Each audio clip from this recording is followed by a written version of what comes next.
Flex muna tayo.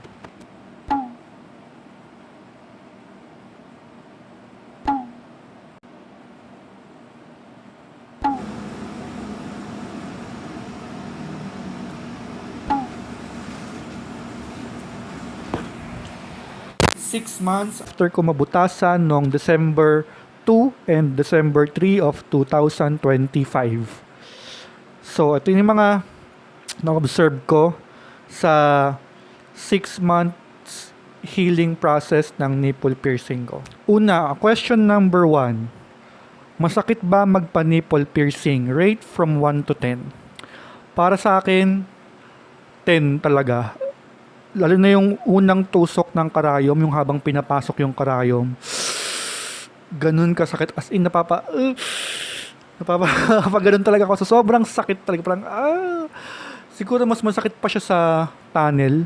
Naka-tunnel nga pala ako, guys, ha. Wala lang siyang hikaw.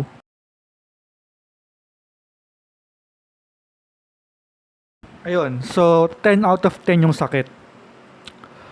Alin mas masakit? Unang nipple o yung pangalawang nipple? Para sa akin, pareho lang. Walang pinagkaiba. As in, after mabutasan, nagpipintig pa rin yung utong mo sa sobrang sakit ng tugs, tugs, tugs. Ganun. After butasan, nararamdaman ko pa rin siya. As in, grabe. Ano itsura niya after 1 week, 1 month, 3 months, at 6 months?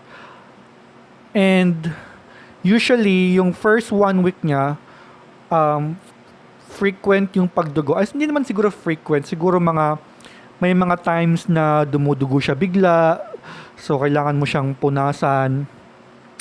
And yung 1 month, medyo may mga discharge, parang tulo. Hindi ko alam, parang ayaw kong sabihin na nagnanana, pero siguro normal lang yon sa healing process, yung parang may mga kulay green na lumalabas sa gilid. Hindi naman siya sobrang halata, siguro pag tinitigan mo lang maigi.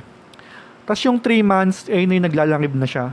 Yung nakakakita ka na ng parang, yung langib ng sugat, yung ganun. At ayun yung times na, tawag ba doon? Yung makate, kasi naglalangib na siya at nagiging magaling na siya. Not necessarily lang magaling. Ayun yung mga times na naglalangib na siya at mas nagpo-progress na yung healing process, kaya siya kumakate. So, naglalangib, makate. Ayun yung 3 months. 6 months, ayun na yung pwede na akong mag-nipple play. Hindi pa siya totally magaling, pero normal na yung itsura niya.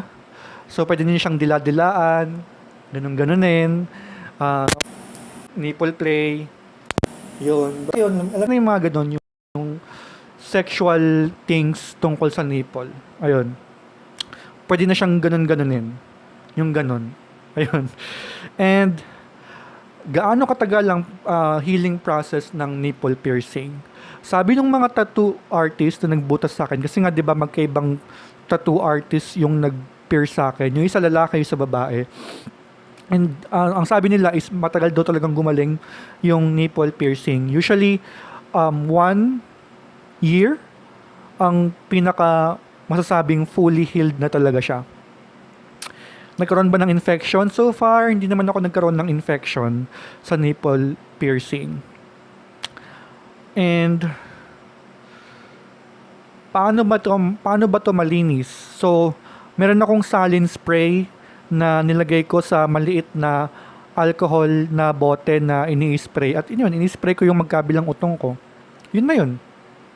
Siguro mga 2 times a day. Yun, para iwas infection na din.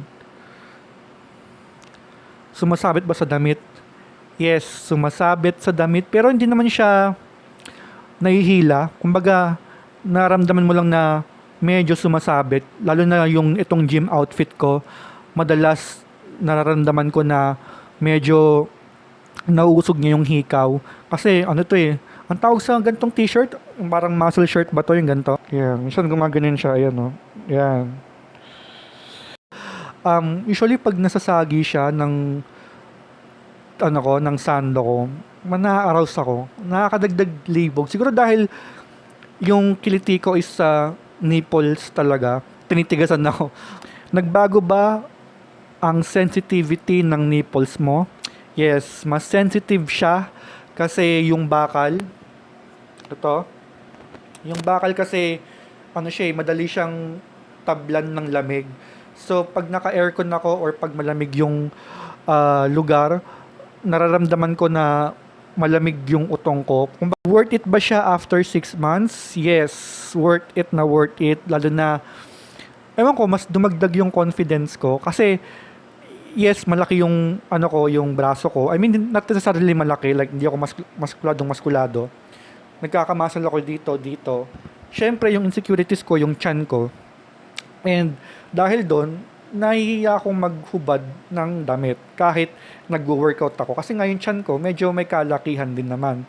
And dahil sa nipple piercing ko, kumbaga kahit medyo may kalakihan yung chan ko, pag naghubad ako ng damit, ang napapansin nila yung hindi yung chan ko yung nipples ko, yung utong ko. So, ayun yung pros na masasabi kong nakakadagdag confidence din talaga siya. Parang, wow, may nipple piercing ka.